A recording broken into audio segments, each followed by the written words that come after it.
ವಿಚಾರ ಮೋಸ್ಟ್ಲಿ ಇದು ಕೂಡ ತಮಗೆ ಗೊತ್ತಿರಬಹುದು. ಗಾಂಜಾ ಸಂಬಂಧಪಟ್ಟಂತೆ ಶಿವಮೊಗ್ಗ ಸಿಟಿನಲ್ಲಿ ಮತ್ತು ಶಿವಮೊಗ್ಗ ನಗರದಲ್ಲಿ ನಮ್ಮ ಇಲಾಖೆಯಿಂದ ನಾವು ಏನೇನು ಮಾಡಿದ್ದೀವಿ, ಯಾವ ರೀತಿ ಝೀರೋ ಟಾಲರೆನ್ಸ್ನ ನಾವು ಪಾಲನೆ ಮಾಡ್ತಾ ಇದ್ದೀವಿ ಅಂತಂದು ಕೆಲವು ಸ್ಟ್ಯಾಟಿಸ್ಟಿಕ್ಸ್ನ ತಮ್ಮ ಮುಂದೆ ಇಟ್ಟಿದ್ದೀನಿ. ಮೊದಲನೇದಾಗಿ ಸ್ಟ್ಯಾಟಿಸ್ಟಿಕ್ಸ್ ನೋಡ್ತು ಅಂತಂದರೆ ಕಳೆದ 3 ವರ್ಷದಲ್ಲಿ ಈ ವರ್ಷದಲ್ಲಿ ಹೈಯೆಸ್ಟ್ ನಂಬರ್ ಆಫ್ ಕೇಸಸ್ನ ನಾವು ಮಾಡಿದ್ದೀವಿ. ಕನ್ಸಂಪ್ಷನ್ ಕೇಸಸ್ಸು 420 ಕೇಸಸ್ ಮಾಡಿದ್ವಿ. ಹೋದ ವರ್ಷ ಅದು 300 ಚಿಲ್ಲರೆ ಇತ್ತು, ಅದ್ರ ಹಿಂದಿನ ವರ್ಷ 200 ಚಿಲ್ಲರೆ ಇತ್ತು. ಸೊ ಕೇಸಸ್ ಹೆಚ್ಚಾದಂಗೆ ಕನ್ಸಂಪ್ಷನ್ ಜಾಸ್ತಿ ಆಗ್ತಿದೆಯಾ ಅಂತ ಕೆಲವೊಬ್ಬರು ಇನ್ಫಾರ್ಮ್ ಮಾಡ್ಕೊಳ್ಳೋ ಚಾನ್ಸಸ್ ಇರ್ತದೆ. ಅದಕ್ಕೋಸ್ಕರ ನಾನು ಹೇಳ್ತಾ ಇದ್ದೀನಿ, ಪೊಲೀಸ್ ಇಲಾಖೆಯಿಂದ ಪ್ರೋಆಕ್ಟಿವ್ ಆಗಿ ಯಾವುದೇ ರೀತಿ ಸಣ್ಣ ಪುಟ್ಟ ಗಲಾಟೆ ಆಗ್ತದೆ ಅಥವಾ 2 ವೀಲರ್ನಲ್ಲಿ ಅಥವಾ ಟ್ರಿಪಲ್ ರೈಡಿಂಗ್ ಮಾಡ್ಕೊಂಡು ಹೋಗ್ತಾರೆ ಅಥವಾ ಯಾವುದೇ ರೀತಿ ಪಬ್ಲಿಕ್ಕಿಂದ ಕಂಪ್ಲೇಂಟ್ಸ್ ಬಂದರೂ ಕೂಡ ಫಸ್ಟ್ ನಾವು ಗಾಂಜಾ ಕನ್ಸಂಪ್ಷನ್ ಟೆಸ್ಟ್ ಮಾಡಿಸ್ತೀವಿ. ನಿಮಗೆ ಸ್ಟ್ಯಾಟಿಸ್ಟಿಕ್ಸ್ ನೀವು ನೋಡ್ತು ಅಂತಂದರೆ ಸುಮಾರು 4209 ಜನನ್ನ ನಾವು ಈ ಸಲ ಗಾಂಜಾ ಕನ್ಸಂಪ್ಷನ್ ಟೆಸ್ಟಿಗೆ ಒಳಪಡಿಸಿದ್ದೀವಿ. ಆ 4209 ಜನದಲ್ಲಿ ನಮಗೆ 420 ಜನ ಪಾಸಿಟಿವ್ ಅಂತಂದು ಬಂದಿದೆ, ಇನ್ನು ಮಿಕ್ಕಿದವರು ನೆಗೆಟಿವ್ ಅಂತ ಬಂದಿದೆ. ಅದ್ರ ಜೊತೆಗೆ ನಮ್ಮ ಇಲಾಖೆಯಿಂದ ಪ್ರತಿದಿನ ಸಂಜೆ 6 ಗಂಟೆಯಿಂದ 10:30ವರೆಗೂ ಏರಿಯಾ ಡಾಮಿನೇಷನ್ ಎಕ್ಸರ್ಸೈಸಸ್ ಅಂತ ಮಾಡ್ತಾ ಇದ್ದೀವಿ. ಅದರಲ್ಲಿ ಏನು ಮಾಡ್ತೀವಿ ಅಂತಂದರೆ ಕೆಲವೊಂದು ಕಡೆ ಫುಟ್ ಪ್ಯಾಟ್ರೋಲಿಂಗ್ ಮಾಡ್ತೀವಿ, ಮತ್ತು ಈ ಖಾಲಿ ಲೇಔಟ್ಸು ಅಥವಾ ಅಡ್ಡಗಳಂತಂದು ಮಾಡಿಕೊಂಡು ಸುಮ್ಮನೆ 4-5 ಜನ ಅನುಮಾನಾಸ್ಪದವಾಗಿ ಕೂತ್ಕೊಂಡಿರ್ತಾರೆ ಅಂತಂದರೆ ಅಂಥವ್ರನ್ನ ಪಿಕ್ ಮಾಡಿಕೊಂಡು ನಮ್ಮ DR ವೆಹಿಕಲ್ನ ಕಳಿಸಿ ಪಿಕ್ ಮಾಡಿಕೊಂಡು ಸ್ಟೇಷನ್ಗೆ ಕರ್ಕೊಂಡು ಬಂದು ಅವ್ರದ್ದು ಆ್ಯಂಟಿಸಿಡೆಂಟ್ಸ್ನ ಚೆಕ್ ಮಾಡಿ ಇಂಥವ್ರಿಗೆ ನಾವು ಗಾಂಜಾ ಕನ್ಸಂಪ್ಷನ್ ಟೆಸ್ಟ್ಗೂ ಕೂಡ ಒಳಪಡಿಸ್ತಾ ಇದ್ವಿ. ಇದು ಎಂಟೈರ್ ಡಿಸ್ಟ್ರಿಕ್ಟಲ್ಲಿ ಮಾಡ್ತಾ ಇದ್ವಿ, especially focusing on Shivamogga city. Shivamogga ಸಿಟಿದೇ ನಂಬರ್ಸು ಎಕ್ಸ್ಟ್ರಾ ಸೆಪರೇಟಾಗಿ ಕೊಟ್ಟಿದ್ದೀನಿ. ಶಿವಮೊಗ್ಗ ಸಿಟಿನಲ್ಲೇನೆ ಈ ಸಲ 279 ಜನ ಗಾಂಜಾ ಕನ್ಸಂಪ್ಷನ್ನ ಟೆಸ್ಟು ಪಾಸಿಟಿವ್ ಬಂದಿದೆ. ಒಟ್ಟು 2796 ಜನದ್ರ ಮೇಲೆ ನಾವು ಗಾಂಜಾ ಕನ್ಸಂಪ್ಷನ್ ಟೆಸ್ಟನ್ನು ಮಾಡಿಸಿದ್ವಿ. ಅದು ಒಂದು. ಎರಡನೇದು, ಈ ಏರಿಯಾ ಡಾಮಿನೇಷನ್ ಎಕ್ಸರ್ಸೈಸ್ ಜೊತೆಗೆ ಡ್ರೋನ್ನು ಕೂಡ ನಾವು ಬಳಕೆ ಮಾಡ್ಕೊತಾ ಇದ್ವಿ. ಎಲ್ಲೆಲ್ಲಿ ಸ್ವಲ್ಪ ಈ ಅಡ್ಡಗಳ ಥರ ಮಾಡ್ಕೊಂಡಿರ್ತಾರೆ, ಔಟ್ಸ್ಕರ್ಟ್ಸ್ ಇರ್ತಾರೆ, ಪೊಲೀಸವ್ರು ಹೋಗೋ ಅಷ್ಟರಲ್ಲಿ ಅವರು ಹೊರಗಡೆ ಓಡೋಗ್ಬೋದು, ಆ ರೀತಿ ಏನಾದ್ರು ಮಾಡ್ತಾರೆ ಅಂತಂದರೆ ಅಂಥ ಕಡೆನಲ್ಲೂ ಕೂಡ ನಾವು ಡ್ರೋನ್ನ ಕಳಿಸಿ ಅವರು ಇಮೇಜಸ್ನ ಕ್ಯಾಪ್ಚರ್ ಮಾಡಿಕೊಂಡು ಆನಂತರ ಅವ್ರನ್ನ ಸ್ಟೇಷನ್ಗೆ ಪಿಕ್ ಮಾಡ್ಕೊಂಡು ಬಂದು ಅವ್ರಿಗೆ ಇಂಟ್ರಾಗೇಷನ್ ಮಾಡಿ ಗಾಂಜಾ ಅವ್ರಿಗೆ ಏನಾದ್ರು ಟೆಸ್ಟ್ ಮಾಡಿಸಿದಾಗ ಪಾಸಿಟಿವ್ ಬಂತು ಅಂತಂದರೆ ಎಲ್ಲಿಂದ ತೊಗೊಂಬರ್ತಾರೆ, ಯಾರು ಇವ್ರಿಗೆ ಸಪ್ಲೈ ಮಾಡ್ತಾರೆ, ಅಥವಾ ಸಪ್ಲೈಯರ್ ಇದ್ದಾರೆ ಅಂತಂದರೆ ಯಾರಿಗೆ ಇವ್ರು ಸಪ್ಲೈ ಮಾಡ್ತಾರೆ, ಕಂಪ್ಲೀಟ್ ಇನ್ಫಾರ್ಮೇಷನ್ನ ತೊಗೊಂಡು ಬಂದ್ಬಿಟ್ಟು ನಾವು ಕೇಸಸ್ನ ಮಾಡ್ತಾಯಿದ್ವಿ. ಶಿವಮೊಗ್ಗ ಜಿಲ್ಲಾ ಪೊಲೀಸಿಂದ there is zero tolerance for ganja or any other such illegal activities. ಮೊದಲನೇದು. ಎರಡನೇದು ಅವೇರ್ನೆಸ್ ರಿಲೇಟೆಡ್. ಸಾಕಷ್ಟು ಶಾಲಾ ಕಾಲೇಜುಗಳಲ್ಲಿ ನಾವು ಅವೇರ್ನೆಸ್ ಕಾರ್ಯಕ್ರಮನ ಮಾಡ್ತಾ ಇದ್ವಿ. ಮೊನ್ನೆ ರೀಸೆಂಟಾಗಿ ಸಮರ್ಥ ಸೇತು ಅಂತಂದು ಒಂದು ವಾಲಂಟಿಯರ್ ಪ್ರೋಗ್ರಾಮ್ನು ಕೂಡ ಮಾಡ್ಕೊಂಡಿದ್ದೀವಿ. ಸದೃಢ ಸಮಾಜನ ನಾವು ನಿರ್ಮಿಸಬೇಕು ಅಂತಂದು ಒಂದು ಉದ್ದೇಶ ಇಟ್ಕೊಂಡು ಈ ವರ್ಷ 2025ರಲ್ಲಿ ಈ ಜನವರಿಯಿಂದ ನವೆಂಬರ್ 30ನೇ ತಾರೀಕುವರೆಗೂ ಸುಮಾರು 613 ಜಾಗೃತಿ ಕಾರ್ಯಕ್ರಮಗಳನ್ನ ನಾವು ಹಮ್ಮಿಕೊಂಡಿದ್ವಿ. ಇದು ಎಂಟೈರ್ ಜಿಲ್ಲೆನಲ್ಲಿ ಆ್ಯಂಡ್ ಮೋಸ್ಟ್ಲಿ ಅರೌಂಡ್ 70% ನಮ್ಮ ಶಿವಮೊಗ್ಗ ಸಿಟಿನಲ್ಲೇ ನಾವು ಫೋಕಸ್ ಮಾಡಿದ್ದೀವಿ. 52,000 ಮಕ್ಕಳು, ಎಸ್ಪೆಷಲಿ ಹೈಸ್ಕೂಲ್ ಆ್ಯಂಡ್ ಕಾಲೇಜ್ ಮಕ್ಕಳನ್ನು ನಾವು ಟಾರ್ಗೆಟ್ ಮಾಡಿಕೊಂಡು ಅಷ್ಟು ಜನಕ್ಕೆ ನಾವು ಅವೇರ್ನೆಸ್ ಸೆಷನ್ಸ್ನ ಕೊಟ್ಟಿದ್ದೀವಿ.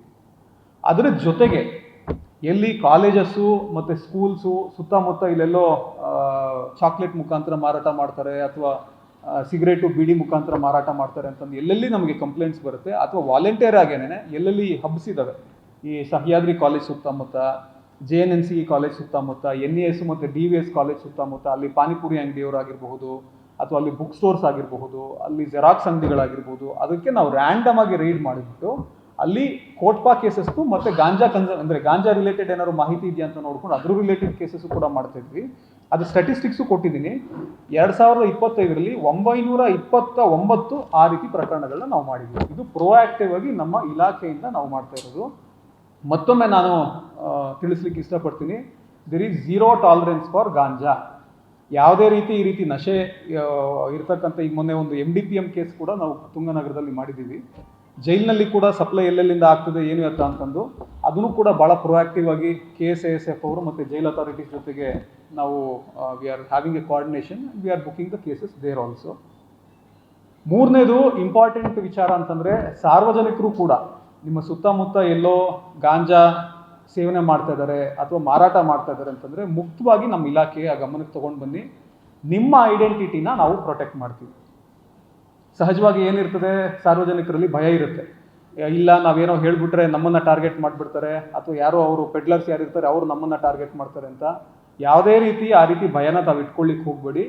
ನೀವು ಯಾವುದೇ ಮಾಹಿತಿ ಇದ್ರೂ ಕೂಡ ಬರೀ ಸಾರ್ವಜನಿಕರೇ ಅಲ್ಲ, ಯಾರೋ ಮುಖಂಡರುಗಳಿರಬಹುದು ಅಥವಾ ರಾಜಕೀಯ ಪ್ರತಿನಿಧಿಗಳಿರಬಹುದು, ಯಾರಾದರೂ ಆಗಿರಲಿ, ಅಥವಾ ಯಾವುದೋ ಒಂದು ಸಂಘ ಸಂಸ್ಥೆಯ ಪದಾಧಿಕಾರಿಗಳಾಗಿರಬಹುದು, ನಿಮ್ಗೆ ಯಾವುದೇ ರೀತಿ ಮಾಹಿತಿ ಇತ್ತು ಅಂತಂದ್ರೂ ಕೂಡ this is in the interest of society. ನಮ್ಮ ಇಲಾಖೆಯಲ್ಲಿ ಎಸ್ ಪಿ ಅವ್ರಿಗೂ ಅಥವಾ ಪೊಲೀಸ್ ಸಿಬ್ಬಂದಿಗಳು ಅಥವಾ ಇನ್ನೊಬ್ಬರು ಆಫೀಸರ್ಸು ಅಂತಂದು ಭೇದ ಭಾವ ಮಾಡ್ಲಿಕ್ಕೆ ಆಗಲ್ಲ. ಸಮ್ಟೈಮ್ಸ್ ನಿಮ್ಗೇನಾದ್ರು ಆ ರೀತಿ ಎಲ್ಲೋ ಇಲ್ಲ ನಂದು ಐಡೆಂಟಿಟಿ ಡಿಸ್ಕ್ಲೋಸ್ ಆಗಬಹುದು ಅಂತಂದು ಅಪನಂಬಿಕೆ ಇತ್ತು ಅಂತಂದರೆ ನೇರವಾಗಿ ನನ್ನ ನಂಬರ್ಗೆ ನೀವು ಮೆಸೇಜ್ ಮಾಡಿ. ಯಾವುದಾದ್ರು ಒಂದೆರಡು ಪ್ರಕರಣಗಳಲ್ಲಿ ಈಗ ಯಾವುದು ನೀವು ಪಾಟ್ ಹೊಡೆದ್ರು ಅಥವಾ ಇನ್ನೊಂದು ಆಯಿತು ಅಂತಂದ್ಬಿಟ್ಟು ಹೇಳಿದ್ರಲ್ಲ, ಕೆಲವೊಂದು ಬಾರಿ ವೈಯಕ್ತಿಕ ವಿಚಾರಗಳಿಗೂ ಕೂಡ ಆ ರೀತಿ ಆಗಿರಬಹುದು. ಈ ಪ್ರಕರಣಕ್ಕೆ ಅಂತ ನಾನು ಸ್ಪೆಸಿಫಿಕ್ ಆಗಿ ಹೇಳ್ತಾ ಇಲ್ಲ. ಅದನ್ನು ನಾವು ಮತ್ತೊಂದು ರೀತಿ ಇಲ್ಲ ಇದೇ ವಿಚಾರಕ್ಕಾಗಿದೆ ಮತ್ತೊಂದು ವಿಚಾರಕ್ಕೆ ಆಗಿದೆ ಅಂತ ಹೇಳೋದಕ್ಕಿಂತನೂ ಕೂಡ immediately you bring it to our notice. ಒಂದು ವಿಟ್ನೆಸ್ ಪ್ರೊಟೆಕ್ಷನ್ ಸ್ಕೀಮ್ ಅಂತಲೂ ಕೂಡ ಇದೆ. ಇನ್ ಕೇಸ್ ಏನಾದರೂ ಅವ್ರು ಕಂಪ್ಲೇಂಟ್ ಕೊಡಲಿಕ್ಕೆ ಮುಂದೆ ಬಂದಿದ್ದಾರೆ, ಅವ್ರ ಮೇಲೆ ಏನಾದ್ರು ದೌರ್ಜನ್ಯ ಆಗ್ತಾ ಇದೆ ಅಥವಾ ಅವರೇನೋ ಸಾಕ್ಷಿ ಹೇಳಿದ್ದಾರೆ, ಅವ್ರ ವಿರುದ್ಧ ದೌರ್ಜನ್ಯ ಆಗ್ತಾ ಇದೆ ಅಂತಂದರೆ ಡೆಫಿನೆಟ್ಲಿ ನಮ್ಮ ಇಲಾಖೆಯಿಂದ ನಾವು ಅವ್ರಿಗೆ ರಕ್ಷಣೆ ಕೊಡ್ತೀವಿ. ಇನ್ನೊಂದು, ನಿಮ್ಮ ಮಾಹಿತಿ, ನೀವು ಯಾರ್ಯಾರು ಮಾಹಿತಿನ ನಮಗೆ ಕೊಡ್ತೀರಿ, ಅದು ಒಂದು ಕಾನ್ಫಿಡೆನ್ಷಿಯಾಲಿಟಿಗೆ ಸಂಬಂಧಪಟ್ಟಂತೆ ಯಾರೇ ಸಾರ್ವಜನಿಕರು ನಮ್ಮ ಇಲಾಖೆಗೆ ಮಾಹಿತಿ ಕೊಟ್ಟರೆ ನಿಮ್ಮ ಮಾಹಿತಿನ ನಾವು ಗೌಪ್ಯವಾಗಿಡ್ತೀವಿ.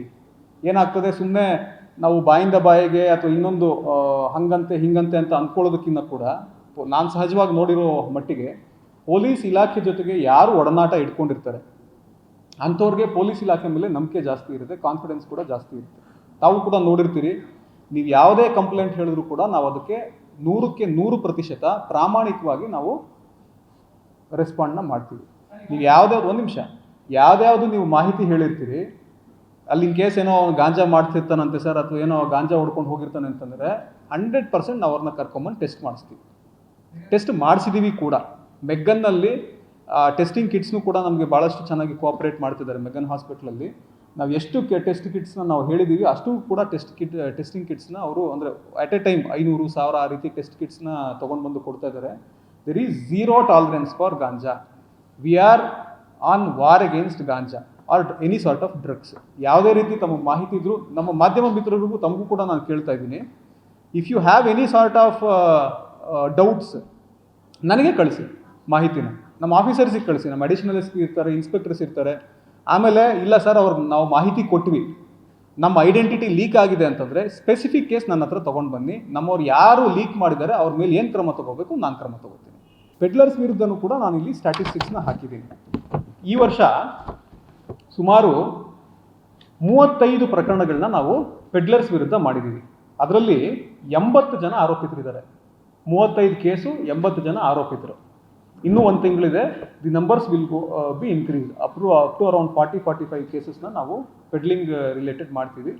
ಆಮೇಲೆ ಇವ್ರು ಎಲ್ಲಿಂದ ತೊಗೊಂಬರ್ತಾರಲ್ವಾ ಅಲ್ಲಿಗೂ ಕೂಡ ನಾವು ಟೀಮ್ಸ್ನ ಕಳಿಸ್ತಾ ಇದ್ದೀವಿ. ಕೆಲವೊಂದ್ಸಲಿ ಆಂಧ್ರದಿಂದ, ಆಮೇಲೆ ಬೆಂಗಳೂರಿಂದ ಅಥವಾ ಬೇರೆ ಜಿಲ್ಲೆಗಳಿಂದ ಕೂಡ ತೊಗೊಂಡು ಬಂದಿರತಕ್ಕಂಥ ಇನ್ವೆಸ್ಟಿಗೇಷನಲ್ಲಿ ನಮಗೆ ಅದು ರಿವೀಲ್ ಆಗಿದೆ.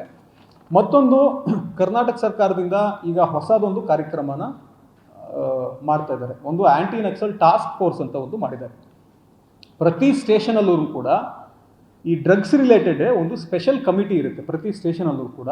ಆ್ಯಂಡ್ ಪ್ರತಿ ಸ್ಟೇಷನ್ಗೂ ಒಬ್ಬರು ನೋಡಲ್ ಆಫೀಸರ್ ಇರ್ತಾರೆ. ನಮ್ಮ ಅಡಿಷನಲ್ SP 2 ನಮ್ಮ ರಮೇಶ್ ಅವರ ನೇತೃತ್ವದಲ್ಲಿ ಅವರು ನಮ್ಮ ಜಿಲ್ಲೆಗೆ ನೋಡಲ್ ಆಫೀಸರ್ ಆಗಿರ್ತಾರೆ. ಅಂದರೆ ಬರೀ ಗಾಂಜಾ ರಿಲೇಟೆಡ್ ಆರ್ ಡ್ರಗ್ಸ್ ರಿಲೇಟೆಡ್ ಕೇಸಸ್ನೇ ಅವರು ಫೋಕಸ್ ಮಾಡಿಕೊಂಡು ಪ್ರತಿ ತಿಂಗಳು ಎಷ್ಟು ಕೇಸಸ್ ಮಾಡಿದ್ದೀವಿ, ಎಲ್ಲೆಲ್ಲಿ ಇದು ಜಾಸ್ತಿ ಆಗ್ತಾ ಇದೆ, ಹಾಟ್ಸ್ಪಾಟ್ಸ್ ಎಲ್ಲಿದೆ, ಏನು ಎತ್ತ ಅಂತಂದು ವಿಚಾರಣೆ ಮಾಡಿಕೊಂಡು ಅಂದರೆ ಮುಂಜಾಗ್ರತಾ ಕ್ರಮ ಮತ್ತು ಎನ್ಫೋರ್ಸ್ಮೆಂಟ್ನ ಮಾಡಲಿಕ್ಕೆ ಅವರು ನೋಡಲ್ ಆಫೀಸರ್ ಆಗಿರ್ತಾರೆ. ಅದ್ರ ಜೊತೆಗೆ ನಾವು ಬೇರೆ ಇಲಾಖೆ ಜೊತೆಗೂ ಕೋಆರ್ಡಿನೇಟ್ ಮಾಡ್ತಾ ಇದ್ದೀವಿ. ಎನ್ಕಾರ್ಡ್ ಮೀಟಿಂಗ್ ಅಂತ ಒಂದು ಮಾಡ್ತೀವಿ. ಎನ್ಕಾರ್ಡ್ ಮೀಟಿಂಗ್ ಅಂತಂದರೆ ಅದರಲ್ಲಿ ಎಜುಕೇಷನ್ ಡಿಪಾರ್ಟ್ಮೆಂಟ್ ಅವರು, ಇಂಟು, IB ಮತ್ತು ಬೇರೆ NGOs ಮತ್ತು ರೆವಿನ್ಯೂ ಅಫಿಷಿಯಲ್ಸು ಮತ್ತು ನಮ್ಮ ಇಲಾಖೆ ಎಲ್ಲರೂ ಸೇರಿಕೊಂಡು, ಆಮೇಲೆ ಅಗ್ರಿಕಲ್ಚರ್ ಡಿಪಾರ್ಟ್ಮೆಂಟು, ಹಾರ್ಟಿಕಲ್ಚರ್ ಡಿಪಾರ್ಟ್ಮೆಂಟ್ ಇವರು ಕೂಡ ಇರ್ತಾರೆ. ಗಾಂಜಾನ ಎಲ್ಲಾದರೂ ಬೆಳೀತಾ ಇದ್ದಾರಾ, ಅವ್ರು ಕ್ರಾಪ್ ಸರ್ವೆಗೆ ಹೋದಾಗ ಅವ್ರ ಗಮನಕ್ಕೆ ಏನಾದ್ರು ಬಂದಿದೆಯಾ, ಅಥವಾ ಎಜುಕೇಷನ್ ಡಿಪಾರ್ಟ್ಮೆಂಟ್ನಲ್ಲಿ ಯಾವುದಾದ್ರು ಸ್ಕೂಲ್ನಲ್ಲಿ ಏನಾದರೂ ಇದು ವ್ಯಸನ ಜಾಸ್ತಿ ಆಗ್ತಾ ಇದೆಯಾ, ಅಥವಾ ಕಾಲೇಜಸಲ್ಲಿ ಏನಾದರೂ ವ್ಯಸನ ಜಾಸ್ತಿ ಆಗ್ತಾ ಇದೆಯಾ, ಅದನ್ನು ಕೂಡ ನಮ್ಮ ಗಮನಕ್ಕೆ ತರ್ತಾ ಇದ್ದಾರೆ.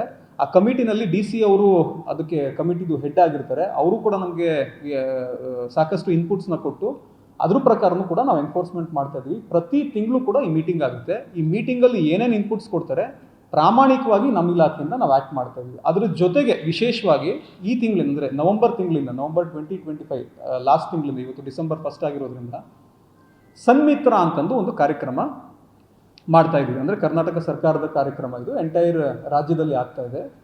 ಯಾರ್ಯಾರು ಕನ್ಸಂಪ್ಷನ್ ಮಾಡಿದ್ದಾರೆ ಮತ್ತು ಪೆಡ್ಲಿಂಗ್ ಮಾಡ್ತಾ ಇದ್ದಾರೆ ಪ್ರತಿಯೊಬ್ಬ ಆರೋಪಿಗೂ ಕೂಡ ಒಬ್ಬ ಪೊಲೀಸ್ ಸಿಬ್ಬಂದಿನ ನಾವು ಅಟ್ಯಾಚ್ ಮಾಡ್ತೀವಿ. ಅವರು ನೆಕ್ಸ್ಟು ಮತ್ತೆ ಏನಾದರೂ ಅದನ್ನು ಕನ್ಸ್ಯೂಮ್ ಮಾಡ್ತಾ ಇದ್ದಾರಾ, ಅಥವಾ ಎಲ್ಲಿಂದಾದರೂ ತೊಗೊಂಡು ಬರ್ಲಿಕ್ಕೆ ಹೋಗ್ತಾ ಇದ್ದಾರಾ, ಅಥವಾ ಬೇರೆ ಯಾರಾದರೂ ಇವ್ರ ಫ್ರೆಂಡ್ಸ್ಗೆ ಅಸಿಸ್ಟ್ ಮಾಡ್ತಿದ್ದಾರಾ, ಗಾಂಜಾ ಸೇವನೆ ಮಾಡಬೇಕು ನೀವು ಅಥವಾ ಎಂಕರೇಜ್ ಮಾಡ್ತಿದ್ದಾರಾ ಅಂತಂದು ನೆಕ್ಸ್ಟ್ ಫಾರ್ ಅವರು ವ್ಯಸನದಿಂದ ಮುಕ್ತ ಆಗೋವರೆಗೂ ಕೂಡ ಅವ್ರ ಜೊತೆಗೆ ಇವರು ಅಟ್ಯಾಚ್ ಆಗಿರ್ತಾರೆ. ಈಗ ನಮ್ಮಲ್ಲಿ ಓವರ್ ಆಲ್ ಅಕ್ಯೂಸ್ಡು 468 ಜನ ಈ ವರ್ಷನೇ ಏನು ಆರೋಪಿತರು ಇದ್ದಾರೆ, ಕನ್ಸಂಪ್ಷನ್ನು ಪ್ಲಸ್ 80 ಜನ ಪೆಡ್ಲರ್ಸು, ಅಷ್ಟೂ ಜನಕ್ಕೂ ಕೂಡ ಪ್ರತ್ಯೇಕವಾಗಿ ಒಬ್ಬ ಸಿಬ್ಬಂದಿನ ನಾವು ಅಟ್ಯಾಚ್ ಮಾಡ್ತೀವಿ.